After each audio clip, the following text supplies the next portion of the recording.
Hello à tous, c'est Ulysse de Syncaigo.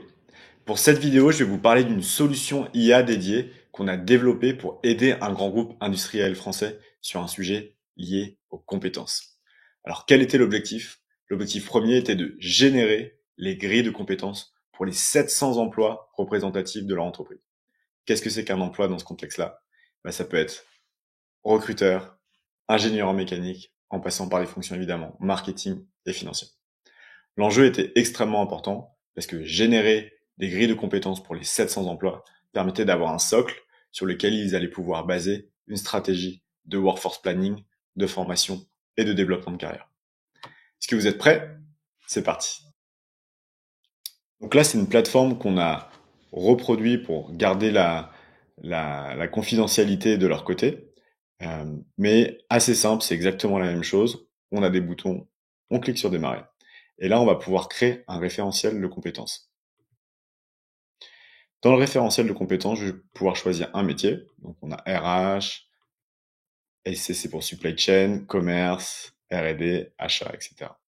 Et on va pouvoir choisir les spécialités. Donc là, vous ne le voyez pas forcément, mais il y a énormément de spécialités d'ingénieurs différents en R&D, mais aussi de techniciens.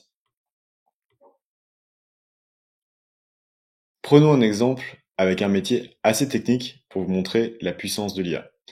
Donc, on choisit le métier, l'emploi, et ensuite un descriptif de mission. Pourquoi choisir un descriptif de mission? C'est ce qui permet d'être vraiment cohérent par rapport au contexte de l'entreprise. Parce qu'évidemment, un ingénieur qui travaille dans une entreprise pour la NASA, par exemple, ne va pas avoir les mêmes rôles et responsabilités qu'un ingénieur qui travaille pour Coca-Cola.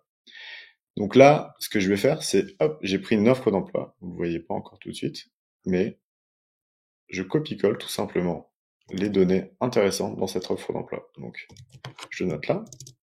Je prends une autre offre d'emploi. Donc, en l'occurrence, on en demandait 2 à chaque fois par emploi. Mais l'avantage des offres d'emploi, c'est extrêmement facile à trouver, puisque a priori, il y en a pour 99% des métiers. Donc là, vous le voyez, il y a beaucoup de texte. C'est un texte qui, normalement, si je devais le faire à la main, prendrait du temps. Il faut que je comprenne vraiment le métier, l'offre d'emploi, est-ce qu'elle est qualitative ou pas. Et c'est justement là où l'IA va nous faire gagner du temps. C'est que on n'a pas besoin de comprendre, l'IA va interpréter à notre place et va nous faire gagner un temps précieux. Donc là, ça charge, ça prend généralement 30 secondes pour générer la bonne grille de compétences, sachant que si on devait le faire à la main, ça prend pour un métier qu'on ne connaît pas comme un ingénieur architecte des systèmes comme ça me pourrait prendre une demi-journée avec peut-être un niveau de satisfaction moyen. Donc voilà, c'est créé. Donc on est bien sur R&D, ingénieur architecture et ingénierie des systèmes. En l'occurrence, il y a plusieurs IA qui ont été générées, mais ça, peu importe, on n'est pas obligé de le regarder. Ce qui est intéressant, c'est que on peut retrouver les compétences générales. Donc, on va appeler ça des soft skills. Coordination, communication, gestion du temps, résolution des problèmes, etc. Et on va aussi avoir des compétences techniques, qui sont des hard skills. Les règles qui étaient proposées par notre client, c'était de valider 12 de ces compétences. Donc, ce qu'on proposait aux gars en métier, ceux qui allaient valider les compétences, c'est de valider déjà 4 compétences générales, soft skills. Par exemple, pour un ingénieur système, on va mettre au pif le leadership, la gestion du stress, l'adaptabilité et la coordination. Donc ça, c'est des soft skills relativement faciles. On voit dans les descriptions que c'est des descriptions qui sont très qualitatives et en même temps simples, parce que ça sert à rien de compliquer le tout. Et après, là où ça devient intéressant, c'est dans les hard skills, où on trouve des compétences très techniques comme électronique durcie, rédaction de spécifications techniques, outils CAO électronique, ok. L'anglais technique de mémoire, c'était quelque chose qui était très important.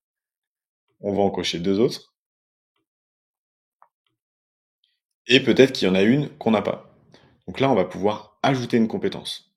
Pourquoi est-ce qu'on c'est important d'ajouter une compétence? Parce que l'idée, c'est de faire de moins d'allers-retours possible. C'est que quand on fait un test avec un gars en métier, qu'il puisse être à l'aise pour valider le plus rapidement possible la liste des compétences.